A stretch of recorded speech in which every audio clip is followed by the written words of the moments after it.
been raised on television to believe that one day we'd all be millionaires and movie gods and rock stars. But we won't. So we learn to live life. Very, very pissed off.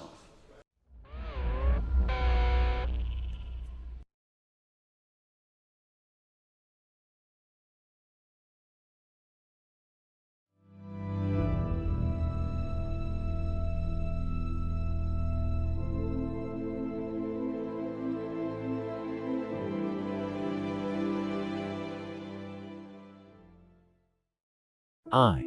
Jimmy Albright Marshall, invented the time machine, which was so called the impossible.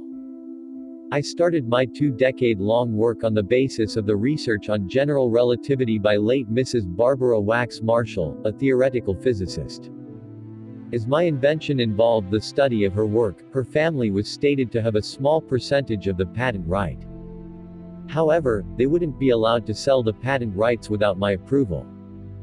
The small percentage was just a token of appreciation for the prestigious work of Mrs. Barbara Wax, which led to my invention. Tomorrow is the felicitation day. I hate the fact that I should stand beside Barbara's grandson Sebastian Rubio Marshall on the dais to sign the deed. Mrs. Barbara and my late grandmother, Mrs. Rosa Mary Marshall, shared a very tragic past. They were students of the great Albert Einstein in Princeton University in the late 30s. They were close associates of the general relativity project of Einstein. To start the ebb and flow of the events, they both fell in love with the same person, Mr. Edward Marshall, who studied sociology in the same university. However, Edward loved Barbara. Instead of kindling a peaceful relationship, Barbara took this as an opportunity and agreed to make love to Edward only if he agreed to steal Rosia's research papers from her room. Edward agreed to the deal. He went to Rosia's room later that night. Rosia couldn't resist herself from making love to Edward, and he had no intention to disagree. Later that night, Edward left the room with the study papers and gave them to Barbara, and eventually they both made love. My grandmother realized she had been deceived. So she decided never to fall in love again, or get married. However, she took last name of Edward. I am a part of Edward and Rosia's legacy. Thus, I never actually picked up Barbara's work for the invention. It has always been my grandmother's work.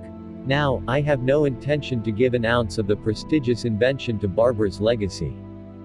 I shall be using the time machine to go into the past and alter the events. I shall try to stop Edward from stealing my grandmother's study papers. I need to know the exact date and time to go to. The only person who can give me that information is my grandfather, Edward. He is 120 years old and is fortunately alive to make this event possible. He is one of the only 3 people alive in world suffering from hyperthymesia, a disease where a person remembers each and every detail of his life, like even the color of blanket he was wrapped in when he was 7 days old. I headed straight to his place. I asked him if he could detail the exact date and time of the event. It was January 3, 1936, 10 p.m. Wasting no more time, I traveled to the exact date.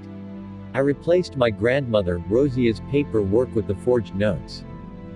I hid the original paperwork in her wardrobe, which she would eventually find out later. I came out of the room. When I was just about to leave the moment, I realized I had forgotten my hat inside the room. It was the hat my grandmother gave me, and I had left it in her room. I rushed to get it back. I saw my grandfather coming out with the notes and the hat. It was still 9:55 p.m. and he was not expected to be here at this time. I realized the event got postponed by 5 minutes. I could feel the alterations happening to the timeline. I left the moment immediately. New York Times read that the time machine was the greatest invention of mankind, was possible only because of Mrs. Rosa Mary Marshall's work. In that moment, I realized I made it. I altered the timeline. I continued to read the paper. Sebastian Rubio Marshall, grandson of Rosa and the inventor of the impossible, to sign the sole deed the next day. I was blown away. I didn't know what the hell was wrong. The time machine disappeared. I had no idea what was happening. The only person who could give me the answer was my grandfather. I asked him what happened on the day when he had stolen the paperwork from my grandmother's room. He said he never stole the paperwork from my grandmother, Barbara. He said he stole it from Sebastian's grandmother, Rosia. He explained what happened on January 3, 1936. As told by Barbara, he went to steal the notes from Rosia's room. The plan was to stay at her room, have a drink and leave with the notes after she falls asleep. But he saw her leaving the room at 9:50 p.m. He thought that was the right time to go in. He took the notes and left. He also took my hat. Impressed by this, Barbara accepted his proposal and they both made love.